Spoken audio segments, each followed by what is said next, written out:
that at the time the first infrastructure bill was put through the parliament, the Australian Greens were part of that consultation, and the original language was part of what was determined at that time in terms of addressing climate change. But many years have gone by since then, and the Australian experience has demonstrated that the failure to take climate change into account in infrastructure proposals that are either coming forward or in Infrastructure Australia's assessment suggests we need to go to something much more significant. So let me go to the first one, the economic, social and environmental impacts of climate change. Now let me take Roma for example. We have had the shocking flooding in Queensland, and we've had terrible storm damage as well. If the levy issue had been addressed in Roma in 2005, the estimated cost at that time was $20 million. Subsequent to that, since 2008, $100 million has been paid out in insurance claims in Roma, and since 2005, entirely the repair bill, it's over $500 million has been paid out by public and private sector. So when you put that together, that's just one example where if you had taken the climate predictions and scenarios seriously, moved in and done the infrastructure you needed to do at that time, those changes, you would have saved not only incredible distress in that community in terms of what has happened with the flooding, you would have saved an enormous amount in terms of infrastructure costs and replacement. And you have a look around the country, and I can tell you, we have had, over that period of time, in January 2009, far north Queensland floods, February 2009, Victoria's Black Saturday, April 2009, northern New South Wales flooding, May 2009, the Queensland storm damage, December 2009, bushfires in WA, March 2010, Western Queensland floods, March 2010, storm event in Melbourne, March 2010, storm event in Perth, December 2010, Queensland floods, January 2011, Victoria floods, February 11, Cyclone Yassi in Queensland, February 11, storm event in Melbourne,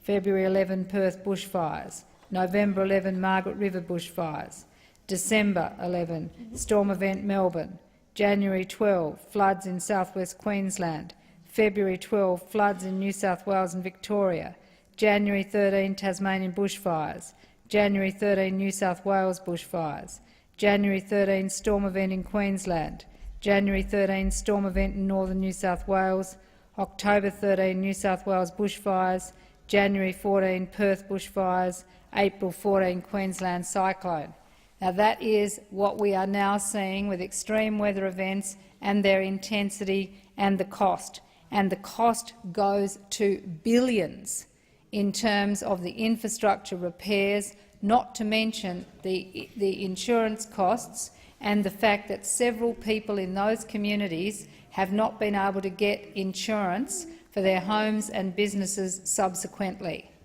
And when this goes to further infrastructure, we have had railway lines buckle in extreme heat. We've had roads wash away. We have had, obviously, energy systems brought down and real risks of mega blackouts and brownouts because of loss of energy infrastructure in the course of those extreme weather events. So the question has to be asked, at what point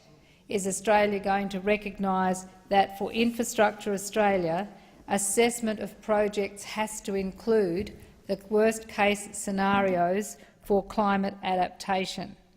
Secondly, decarbonising the economy. My colleague Senator Ludlam has spoken to that a moment ago, and that is essential. Let me give you the example of the bushfires in Victoria, sparking from power lines, overhead power lines, was one of the main causes of huge loss of life.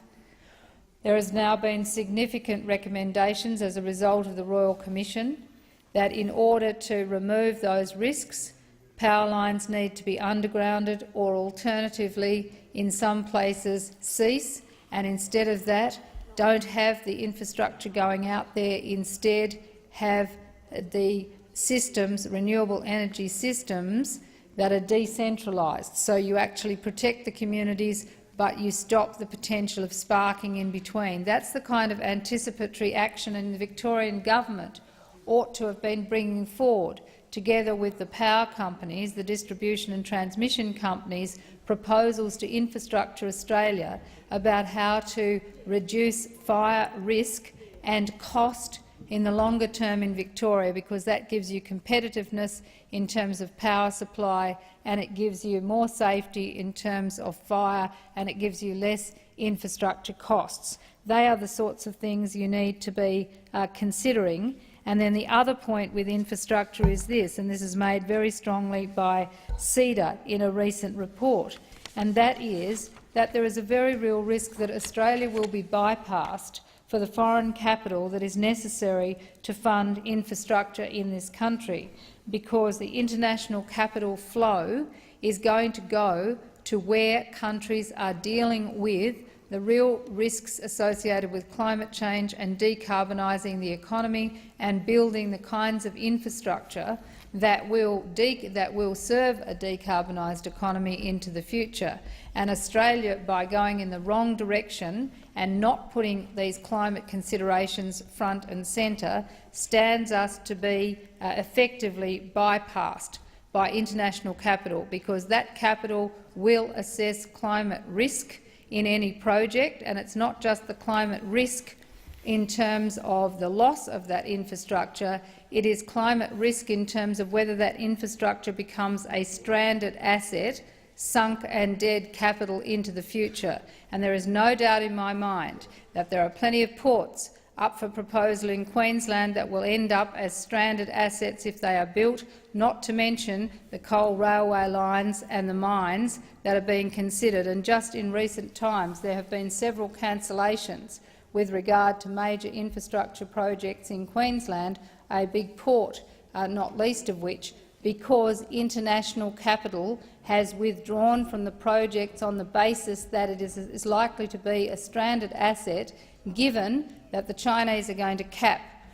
their climate emissions, they're going to cap their use of coal, and so anyone who invests in a coal port in Queensland is sinking their money into a dead hole and a divested asset from major pension funds and other funds around the world. So if there's one thing Infrastructure Australia really needs to be looking at, it's those two essential elements: the costs to infrastructure into the future of a changing climate and the frequency and intensity of weather events, and the second is how is Australia going to fund the infrastructure that will lead to the decarbonisation of the economy and attract foreign capital into that infrastructure assessment. And that's where I feel that Australia is going to get further and further behind unless we actually deal with this. And that's why I argued at the time of the one-off flood levy that it was a bad mistake. We should have a permanent fund which looks at doing preventative investment in infrastructure so that we can minimise risks to people and property and minimise costs into the future and bring down and control insurance premiums. Our failure to have done so has left us exposed very badly. Now, I know the coalition doesn't care about this and is prepared to keep on seeing people end up with their houses devalued. There are places on the New South Wales coast now where, if you are on the flat and subject to storm surge, your insurance premiums are so high that the value of your property is now